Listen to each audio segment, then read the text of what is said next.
A lot of people make resolutions to lose weight or to get in shape or even to quit a bad habit. But did you know that just behind losing weight, the most popular New Year's resolution is to get organized? Andy Willis from Good Life Organizing stopped in to offer some easy tips to get you organized in the new year.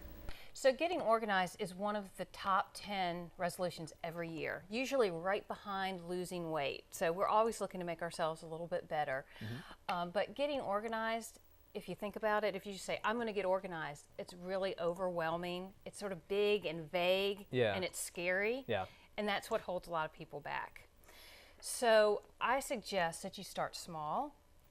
Have you ever heard of the term, how do you eat an elephant? I have, and you start with the first bite. I mean, basically one bite at a time. One bite at a time. Just do little doable segments. Start with a small project, and it'll be a whole lot easier than going, okay, I have to organize my whole house. The whole thing. Okay, so where do you start? Where maybe an example or ways to do this? So really the first step, and a lot of people skip this, is planning. So we'll talk a little bit about planning, and I'm going to use the example of organizing your sock drawer, because we all have them, and they're all kind of the bane of our existence. So the first step in the planning process is, what are you going to do? You're going to organize your sock drawer, all right? So then figure out, what's your pain? Why is it bothering you? Is it because you can't find your matching socks in the morning? Is it because you have too many socks and they're overflowing and you can't close the drawer? So kind of figure out what's bothering you. And then you're going to create your vision. What do you want it to look like? Because what I think of organized looks like is different from what you think, which is different than what Marco thinks. Right.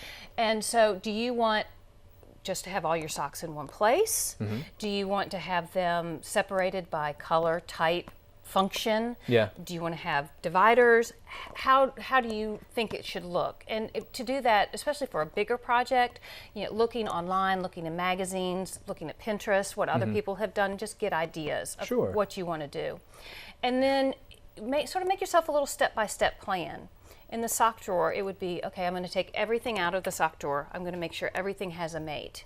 And then I'm going to throw those ones that don't have the mate away. The ones that have been lost to the black hole of the washer and dryer. Exactly, exactly.